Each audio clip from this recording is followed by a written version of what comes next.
former ESPN host, Sage Steele, says her Biden interview was entirely scripted by networks execs. Every single question. Rob, do you have the clip of this when she says this? Go ahead.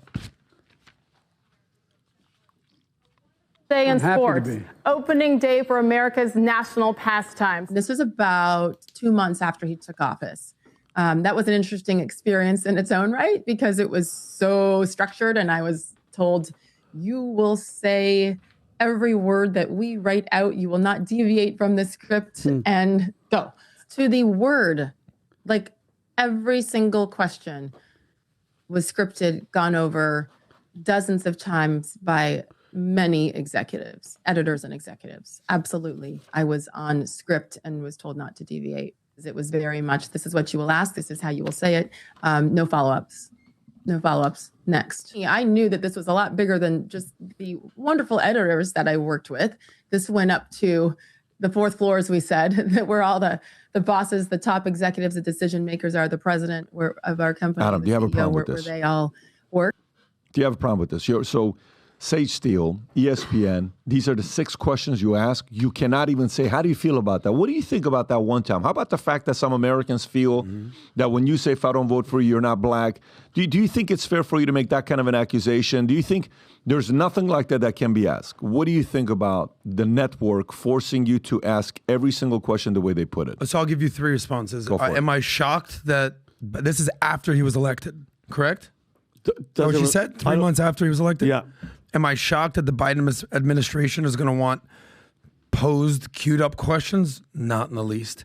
Am I shocked that ESPN is not trying to, owned by Disney, rock the boat? Trying to rock the boat and piss off the administration for whatever reason? No. The third thing is Sage Steele.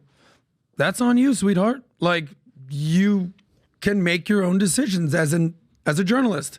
You could say, sure, I'll co-sign this, whatever you want me to do, I will do. Or you could say, yeah, I don't operate that way. Like, PBD, how often does someone tell you what are the questions you're going to ask and I want to know the script? And how often would you even listen to them? I'm going to guess 0. What? Right? When if a DeSantis comes, or Vivek comes, or a Bob Iger comes. No. There's 0 script. No, we don't do that. Exactly. That's my point. So she made the decision, and she's great. She's awesome. She made the decision to say, okay, whatever you want me to do. There's a difference between me and her, though, because I am running a business. So for me, and this is, even when I started my YouTube channel from small, we never, ever sent questions to people. Never. I got to tell you, I don't know if we've ever sent questions to people, ever. Right. However, at one time when I had Bush at our event, remember the first time we had Bush at George Bush at the event? 2019, and it was an event with him and what was it? Kobe and all those guys. Yeah. The Bush administration, when we had him on, there was a list of questions to go through because, you know, he gets a lot of heat and hate. They gave the questions, and then when he and I were on the stage, I asked the questions that I wanted to ask as well. And he gave information that was out of control. He gave the information. Like, he told a story one time about the fact that he poured all the whiskey and alcohol. Do you remember that? Were you at this event or no? No, but I saw the video. Yeah, when he's like, well, I poured all the alcohol out, and I was an alcoholic, and I was thinking to myself, what am I doing? I'm wasting my life. I'm not being a good father. The guy was ridiculously open when he talked, right? Here's a question, though. When you think about this. Who was he on recently? He wasn't on Seth Meyers. Is it Seth Meyers he was on?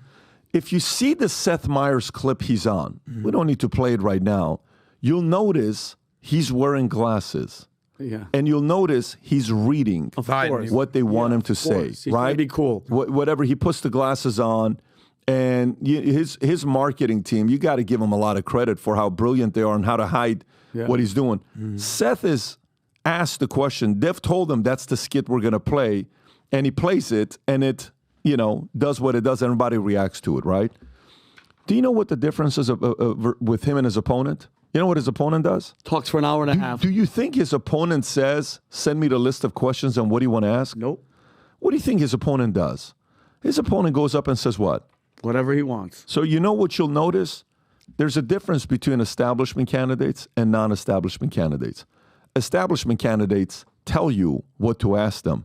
Non-establishment candidates say, ask me whatever the hell you want to ask me. Yep. Let's roll. America has to choose if they want an establishment candidate or a non-establishment candidate. The fact that this happened during that time at the network with ESPN, I'm not surprised. Would you be surprised, Tom? I'm not surprised at all. And a matter of fact, I kind of disagree with Adam on one point. I don't put it on Sage Steele. Sage Steele went to work where she was an employee under contract. And she was told how to do her job that day. And now she's coming back and very openly saying, hey, you know what? If journalism is spelled with a capital J, why can't I ask follow-ups? Why isn't this an interview? Is this a photo op? Is this just a infomercial controlled by the president? And you can see the tension she's talking about. But that day, she went to work. She was told what to do by her boss, and she did it. Was there anything illegal, unethical, immoral, or dishonest about that?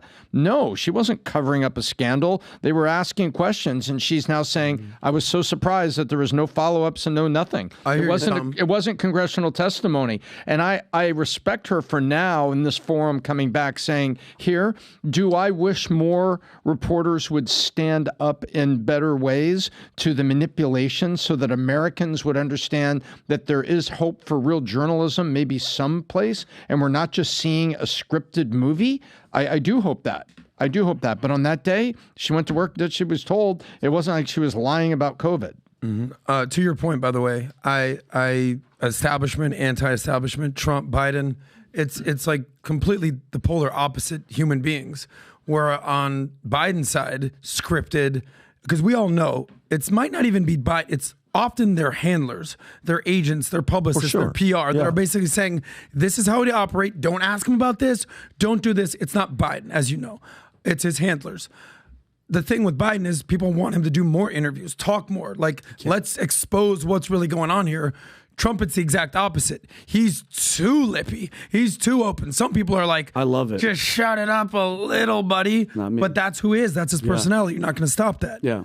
Totally opposite individual. But and let's not forget, for how many different interviews did we see Joe Biden having cue cards and photographers, Pat, used to take photos. It would say, stand up now. Wait for applause. Wait for applause. Look left. Don't shit in your pants. It's not as if it's a secret. And that's why, and you nailed it, when the establishment is the they. When Joe Biden's sitting there looking lost and they go, hey, answer this question. And he goes, I can't. They said that. That's what makes Donald Trump say whatever the hell you want about Trump, bro. He is such a boss because for an hour and a half and would go into those briefing rooms and go off the cuff. And yeah, he was a little brash. Yeah, he talked shit. That's what New Yorkers, but I respect that 1,000 times more than this. No, I can't. And the moment the questions are done, those handlers at him, do you hear him in the White House?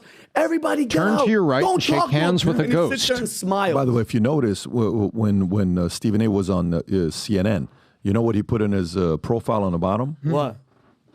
Stephen A. YouTube show. He didn't put First Take. He put Stephen A. YouTube show. Okay. Wow. What? So, yeah, if you go back and look at the profile at the bottom. I didn't even notice that. Well, go ahead and play it. Yeah, in the Chiron. And go a little bit more. Fast forward. Okay, keep going. First Sosnick, and then keep going. YouTube. Oh, YouTube host, right? Stephen. Oh, so, wow. but where I'm going with this is when I first went to ESPN and I was interviewing him, his handler 50 times telling me, don't ask Stephen A. anything about politics. His handler said that. 50 times. Yes. What? He said, if you do, we're going to cut the interview. Yep. No. Yes. Exactly. But guess who didn't know about it? Him? He didn't know about it. Oh. Yep. So it wasn't his call. They were saying that. He would have played ball. They were worried because they knew he answers the question because they can't control him. Wow. So it wasn't a he thing. It was an ESPN thing. Gotcha. That's the difference. But the handler thing is such an important thing because those guys, that's their cash cow. God forbid he gets canceled. God forbid he gets fired. God forbid his contract's expired. His agent, his publicist, his PR, everyone's done with. I have a handler. It's Kelly. She goes, Vinny, don't say the F word. Exactly. And that's all I do. And that's why I love her. But the handler thing, the establishment, the anti is so important because Biden, we all know, is coddled and handled to the extreme.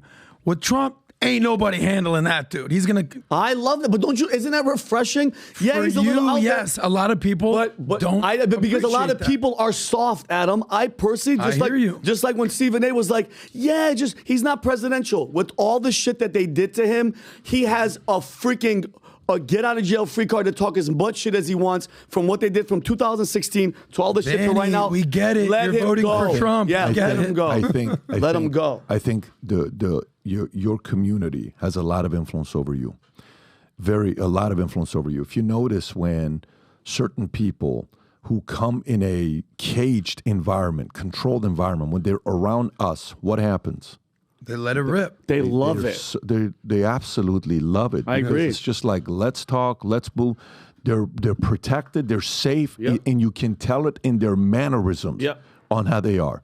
That's not the case everywhere where that takes place. It's just not the case everywhere. Matter of fact. So if you like this clip and you want to watch another one, click right here. And if you want to watch the entire podcast, click right here.